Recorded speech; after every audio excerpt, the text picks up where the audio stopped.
Hello tout le monde, j'espère que vous allez bien. Moi je me porte super bien et je suis très heureuse de vous retrouver aujourd'hui dans cette nouvelle vidéo. La semaine dernière, j'ai sorti une vidéo sur la stratégie de la marque Skims qui appartient à la célèbre Kim Kardashian qu'on ne présente plus. Parmi les points que j'avais abordés, il y avait le marketing d'influence qui est un levier ultra puissant dans le monde du marketing aujourd'hui. Et du coup, pour aller encore plus loin dans mon raisonnement, je vous ai trouvé une vidéo super claire et bien expliquée sur le sujet. Et donc, dans cette vidéo, vous allez apprendre, ou plutôt comprendre, ce qu'est vraiment un influenceur, ainsi que les différentes catégories d'influenceurs qui existent. Vous allez apprendre comment choisir un bon influenceur en fonction de son prix, de la qualité de son audience et de son impact réel sur la dite audience. Vous allez apprendre comment analyser le score de crédibilité d'un influenceur. Enfin, plein d'autres astuces sur la gestion de la relation avec les influenceurs, encore appelés IRM. Bref, si vous voulez tout comprendre sur le marketing d'influence, cette vidéo est faite pour vous. C'est parti, bon visionnage!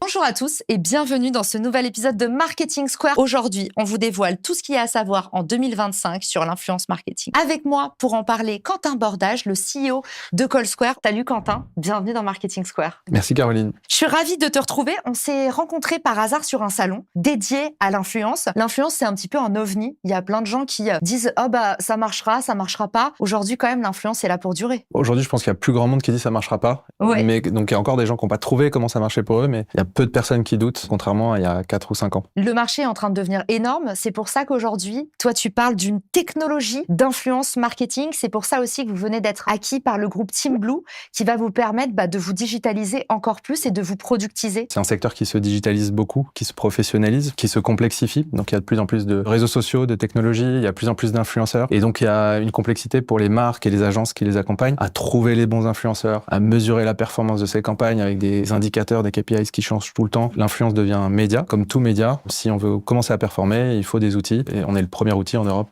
qui aide les marques et les agences à faire ça. Et du coup, il y a un système de filtre qui permet de sélectionner, parce que tu as dit, il y a 1 million de critères maintenant, les canaux. Donc, selon que vous souhaitiez activer YouTube, TikTok, Instagram, il y a la possibilité aussi de regarder le compliance score. C'est-à-dire, finalement, est-ce que c'est un influenceur qui est bien au fait des réglementations dans son pays? Parce que c'est pareil, ça diffère dans chaque pays. Tu vas avoir aussi dans les filtres l'authority score. Donc là, moi, je te disais, j'étais pas contente parce que j'avais seulement 79. J'essayais de fausser mes stats et de dire à Quentin, mais comment ça se fait que j'ai que 79? Comment est-ce que vous mesurez ce score de qualité pour les influenceurs? Et pourquoi est-ce que j'ai pas mes pourcentages restants, Quentin? On a des algorithmes qui vont analyser la qualité de ton audience, s'il y a des bots, assez simplement. On va aussi regarder les engagements, s'ils sont naturels ou pas. Et derrière, on va déterminer un score qui va permettre de donner une indication de la qualité de cette audience. Ça reste une indication et ça permet de comparer les différents créateurs entre eux et donc de sélectionner les influenceurs qui vont avoir des audiences plus fiables. Si tu fais appel à un influenceur qui a 1 million de followers mais qui a 10% de bots, c'est un peu moins intéressant. Et si c'est 50% de bots, c'est beaucoup moins intéressant. Donc ça te permet aussi de relativiser, d'adapter ton prix. Voilà, il y a plein de conséquences après. C'est quoi les bonnes notes alors sur la plateforme? Aujourd'hui, on considère qu'au-dessus de 70%, ça commence à être pas mal. Donc, sur la plateforme, on peut vérifier le profil de l'influenceur, vérifier un peu ses scores d'activité, ses scores d'autorité, sa compliance et à quel point son audience est faite de robots ou pas.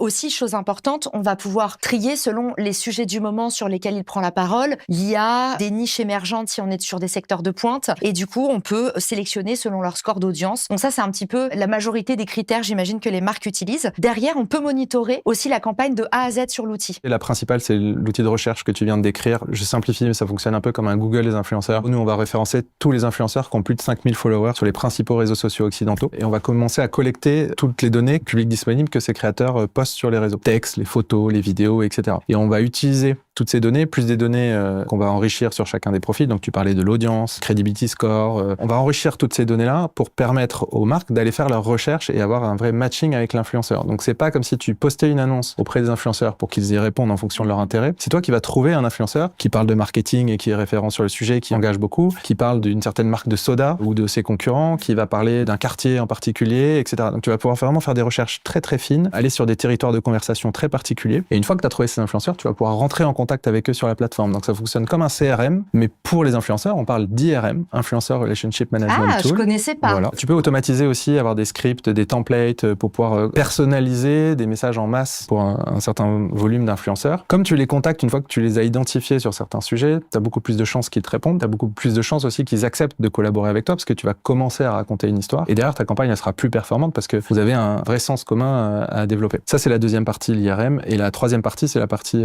monitoring de campagne. Une fois que tu as lancé la collaboration, tu vas avoir des influenceurs qui vont créer plein de contenus sur plein de plateformes. Donc nous on va centraliser tout ça sur un dashboard qui va permettre de mesurer influenceur par influenceur ce qui a été fait, quel est le ROI. Il y a différentes manières de mesurer le ROI en fonction de ta campagne et d'avoir des indicateurs clés, de mettre tout ça sur un PowerPoint, de partager ça via un lien à ton client si tu es une agence, à ton boss, etc., etc. On l'a compris, votre approche très datavore de l'influence marketing, je pense que c'est ce qui vous a fait vraiment rayonner dans le jeu du marketing d'influence, où souvent les choses sont faites un peu à l'huile de coude. Vous êtes très très fort pour sortir des études. C'est la raison de ta venue aujourd'hui. Entre autres, on parlait ensemble de l'étude que vous venez de sortir, qui fait un peu légion sur le marché européen. C'est l'étude des tendances de l'influence marketing. Est-ce que tu peux nous expliquer comment est-ce que vous agrégez toute cette data? Qu'est-ce qu'on étudie? Et après, on regardera quels auront été les enseignements de 2024. Aujourd'hui, Cosquare, on a des équipes dans 6 pays. France, Allemagne, Espagne, Italie, Royaume-Uni et le Danemark. Et on voyait des comportements un petit peu différents sur ces différents marchés en termes de maturité, d'utilisation d'influenceurs, les types d'influenceurs, les KPIs qu'ils peuvent utiliser, etc. Et donc, on s'est dit que ça pouvait être intéressant de créer la première étude qui permette d'avoir une vision globale de ce marché européen, mais aussi de comparer ce qui se passe en fonction de ces pays avec des données tangibles. Et on a interrogé à peu près 400 marques, donc des annonceurs, avec un certain niveau de maturité, donc qui faisaient de l'influence depuis au moins 2 ans. Et on a interrogé seulement des décideurs. Une approche vraiment très très qualitative. Et on a fait ça dans 5 pays, France, Allemagne, Espagne, Italie et Royaume-Uni. Et on a fait ça effectivement l'année dernière. Et on leur a posé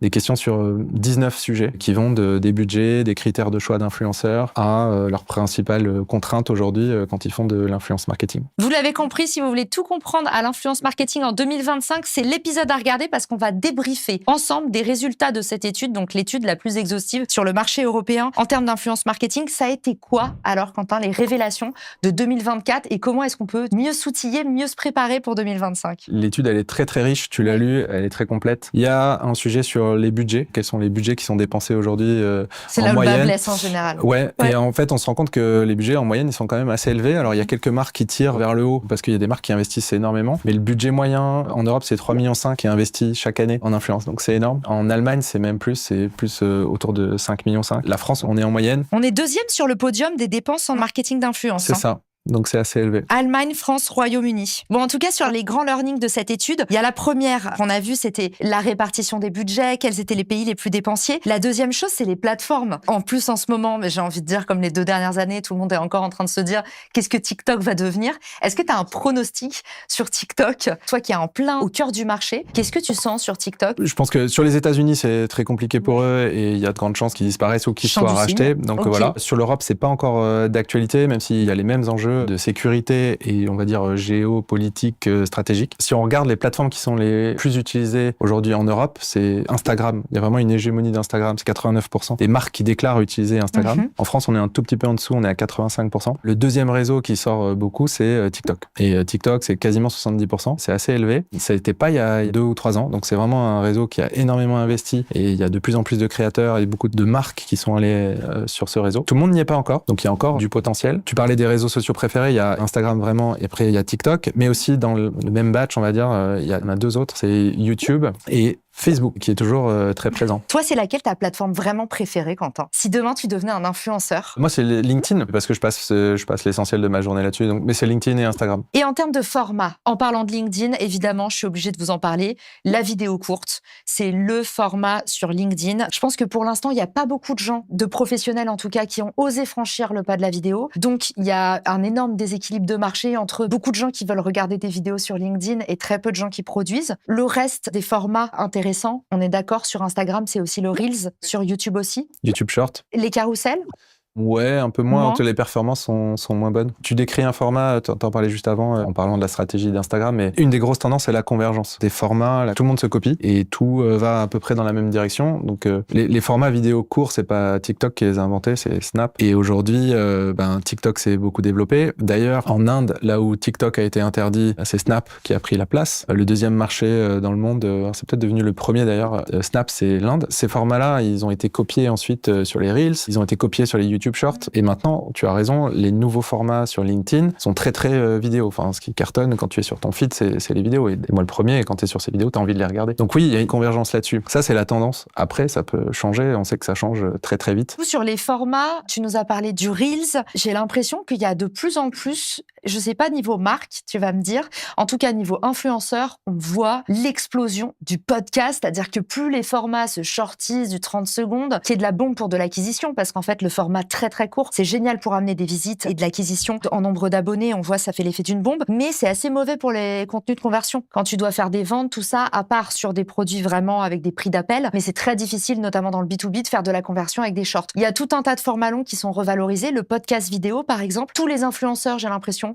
ont lancé leur podcast vidéo. Est-ce qu'il y a, niveau marque, pareil, une revalorisation de ce type de format ou pas spécialement en 2024? C'est clairement une tendance. Je pense qu'il faut pas voir ce format seul, c'est-à-dire que un peu comme toi tu le fais sur tes formats. Ensuite, on va faire du snack content, c'est-à-dire que on va aussi le réutiliser sur toutes les plateformes de manière découpée, avec des punchlines, avec des sous-titres, etc. Ça permet de travailler sur la durée ces contenus qui prennent du temps à produire. C'est aussi pour ça qu'on en voyait peu jusqu'à présent. Le marché se professionnalise, donc on investit sur du matériel, on investit aussi sur des ressources, sur des gens pour t'aider à faire les montages, etc. Donc c'est en train de venir au fur et à mesure. Une autre réaction que j'ai par rapport à ta question, c'est que on parlait tout à l'heure de l'interdiction possible de TikTok. Aujourd'hui, tu as un risque pour les créateurs et pour les marques aussi à dépendre seulement d'un réseau social. Si tu as construit ton audience sur TikTok ou sur Insta et si ça disparaît, ou si ce qui arrive le plus fréquemment possible, malheureusement, c'est que l'algorithme change du jour au lendemain, tu peux avoir tout ton business qui s'effondre du jour au lendemain, y compris pour une marque. Il y a toute une stratégie de diversification sur différentes plateformes, mais aussi sur différents formats. L'avantage du podcast, mais aussi des newsletters, ça se développe aussi pas mal, c'est que tu vas créer une forme de captivité sur ton audience que tu vas pouvoir après utiliser de différentes manières, sur des formats longs pour faire des présentations de produits plus détaillées, sur des collabs, mais aussi explorer d'autres choses sur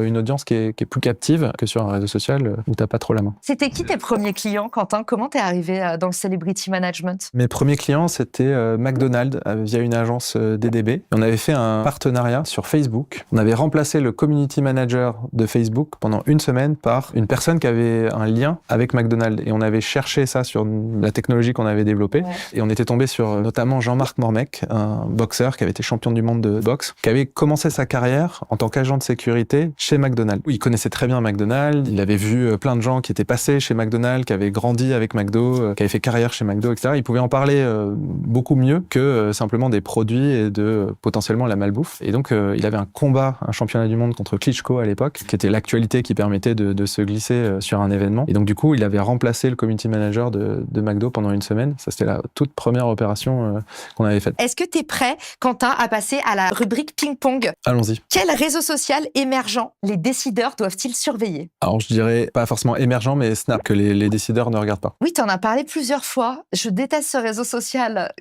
Pourquoi on devrait En fait, aujourd'hui, tu as tous les enjeux autour de l'interdiction potentielle de TikTok. Ah, tu penses qu'ils vont récupérer? Et en fait, c'est très, très fortement possible. Et Snap a beaucoup aussi investi sur la partie influence marketing. On a été la première plateforme en Europe à intégrer Snap via leur API. Donc, on propose aussi tous les créateurs Snap. C'est un vrai sujet. Je pense que ça va vraiment monter. Nano ou macro-influenceur? Macro. Moi, je dis toujours aux marques de commencer par des macros parce que tu vas aller travailler à la fois sur la notoriété, mais aussi sur la conversion. C'est un super sweet spot pour commencer à faire des campagnes efficaces. Quelle erreur coûte trop cher au CMO? Y aller trop doucement, soit en termes de budget, parce qu'il y a souvent la question de combien il faut que je mette au minimum pour commencer. Si tu mets 5 000 pour faire une collab et ça marche pas, bah, c'est normal en fait, parce que peut-être que c'était pas le bon créateur, le bon format, le bon moment pour poster, etc. Faut pas y aller trop lentement, il faut dédier un budget minimum, et souvent je parle de 20 000 euros d'ailleurs. Est-ce que tu as un exemple d'un gros fail en influence marketing qui montre ce qu'il faut absolument pas faire? Il y a un truc qui me vient en tête, mais qui date d'il y a quelques années, une campagne qui avait eu lieu dans un lieu emblématique de Paris, à la piscine Molitor, qui avait été fait par une marque high-tech et qui avait fait appel à, je sais pas, une cinquantaine de créateurs avec un lien traqué. Et ces créateurs étaient censés participer à une soirée dans ce lieu emblématique. Sympa. C'était super sympa, donc ils prenaient plein de photos d'eux ou des photos du lieu, et ils partageaient ça sur, à l'époque, c'était beaucoup Twitter, donc ça remonte quand même. Et en fait, c'était un fail parce que les médias avaient, à travers ce lien traqué qui avait un numéro unique à la fin, ils avaient retrouvé tous les influenceurs qui avaient participé à cette campagne, dont un grand nombre n'étaient pas sur l'événement, mais avaient prétendu être sur l'événement. En plus, ils n'étaient pas transparents sur le fait qu'ils avaient été probablement rémunérés pour faire ces posts, etc. Donc, il y avait eu un fail total. Ouais, il y avait un bad buzz qui avait été monté autour de cette campagne. Ouais. Tout le monde avait posté exactement au même moment. Donc, c'était vraiment le buzz total d'un coup, enchaîné par un bad buzz. Est-ce qu'il y a une tendance à suivre en 2025, mais dont personne ne parle? T'as l'affiliation dont tu parlais. On est toujours un peu à se dire, ouais, affiliation, mais en fait, c'est en train de vraiment prendre, je pense. Et le deuxième truc, c'est TikTok Shop. Je pense que TikTok le social Shop, commerce, l'achat depuis les plateformes sociales. C'est un carton aux États-Unis notamment, et c'est en train d'arriver en Europe. Il y a les premiers pays qui sont en test là, donc si ça prend dans les autres pays, ça peut vraiment être extrêmement intéressant pour les plus petits annonceurs, pour les créateurs, parce que ça peut devenir une source de revenus très très importante. Le social selling a été hyper méprisé ces dernières années. Je vous mets un très bon livre sur le sujet, écrit par Isabelle Rabier. Effectivement, tout ce qui est achat natif, et on voit à quel point on est des bons clients de ça. Enfin, moi, la première, j'achète énormément directement depuis Instagram, quelque chose que j'ai vu en situation. On était au sommet Meta, là, on regardait les campagnes qui ont le mieux converti cette année. C'était La Redoute, qui faisait en fait des mises en situation avec des influenceurs où tu pouvais directement choper. Click to buy. C'est génial. Il y a un sujet quand même où je trouve que l'influence marketing n'a pas de beau jour devant elle, c'est la partie UGC créateur. Parce que je trouve que ces créateurs qui ne font que des démos produits et que des posts publicitaires peuvent être très facilement remplacés par des avatars IA. Et je vais certainement me faire lyncher dans les commentaires pour avoir dit ça. Mais c'est vrai que c'est ce que je disais à Quentin. Je disais, ces influenceurs IA, comme par exemple là, le compte, je vais vous le mettre à l'écran parce que c'est assez hallucinant. On dirait des vrais humains. Bon, des humains très beaux, mais quand même. Fit, Aitana et ses agences de modèles qui du coup sont parfaites pour faire du placement produit. Regardez le collier que j'ai reçu de telle marque, voilà la boîte que j'ai reçue, voilà comment le produit est disposé. Et puis dans le B2B, on pourrait imaginer la même chose avec des démos logiciels. Moi, je pense que ceux-là, ils vont peut-être être un petit peu remplacés. Peut-être ou pas. IA. Moi, je pense pas. Pourquoi? Je pense pas parce que il y aura toujours ces IA-là, ces êtres virtuels. Il y a d'ailleurs des super collabs, y compris avec des marques de luxe sur ces êtres virtuels. Ah, déjà? Oui, qui ont des avantages aussi parce qu'il n'y a pas l'impondérable, les aléas qui sont liés à l'humain. Parce que ce ne sont pas des humains. Il y a pas le bad buzz est plus risqué. Il y a très peu de chances d'arriver, quoi. Donc il y a des avantages. Après, moi je suis quelques influenceurs virtuels, mais c'est pas des êtres réels. Je pense que ce que je cherche, les gens qui suivent ces gens et qui vont derrière suivre leurs conseils pour faire des achats, c'est des êtres réels qui ont une vie peut-être un peu idéalisée, mais aussi leurs failures, leurs problèmes, leurs échecs, etc. Donc c'est cette authenticité qu'ils vont chercher et qu'ils vont pas retrouver vraiment sur ces influenceurs virtuels qui sont souvent des influenceuses aussi virtuelles avec une plastique parfaite et qui sont un peu superficielles, en tout cas dans ce qu'on peut voir aujourd'hui. Donc moi j'y crois pas trop comme tendance de fond. C'est une tendance, pourquoi pas surfer dessus, mais je vois pas ça s'installer. Et en tout cas remplacer l'influence, ce serait dommage et je le vois pas arriver parce que ce qui est magique dans l'influence marketing, c'est la diversité et l'infinie diversité des profils. Toi tu es sur un sujet, moi je suis sur un autre sujet. Il y a autant de sujets d'influence que de gens dans le monde.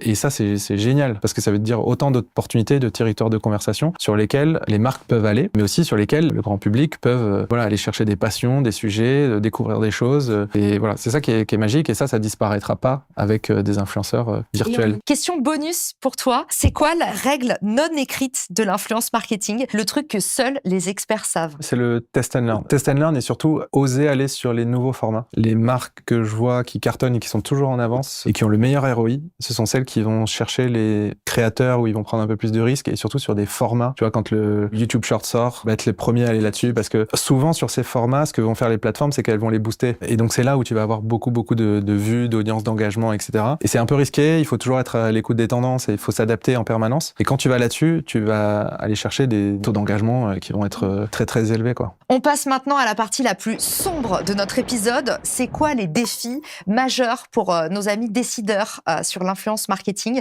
les pièges à éviter et ce qui menace un petit peu l'équilibre du marché? Les marques, elles ont toujours besoin de trouver des influenceurs. Donc, elles travaillent sur la durée avec des influenceurs, mais elles ont toujours besoin de renouveler leur crew. Le challenge pour les marques aujourd'hui, c'est de continuer à aller trouver des influenceurs qui sont peu exploités par d'autres créateurs, d'utiliser des nouvelles technologies comme les nôtres pour le faire. Aussi, aller trouver des influenceurs qui vont matcher avec l'ADN de leur marque et qui vont être aussi responsables. Donc, c'est pour ça que nous, par exemple, sur Cosquare, on a développé des algorithmes qui vont permettre de savoir s'ils sont compliant donc s'ils respectent la loi, en gros, notamment la transparence des collaborations. On va analyser l'historique de leur contenu et on va fournir ça comme information aux marques. Il y a l'impact carbone, il y a tous ces trucs-là qui permettent de choisir des influenceurs qui vont aussi éviter d'avoir des bad buzz après derrière. Ça, c'est un vrai sujet. Le deuxième, c'est la mesure de la perf. On cherche toujours à avoir une approche très héroïste. C'est toujours cette question des modèles d'attribution sur la partie influence marketing, mais moi, je pense qu'on va aller aussi vers un peu plus d'affiliation cette année. C'est vraiment une des grosses tendances. Il y a toujours ce sujet de mesurer l'influence, d'autant que les budgets augmentent de plus en plus. Donc, il y a aussi une demande au niveau des directions de se dire, OK, maintenant, c'est 1 million d'euros, c'est 2 millions, c'est 5 millions. Comment je compare ça par rapport aux autres leviers? Ça, c'est un vrai challenge.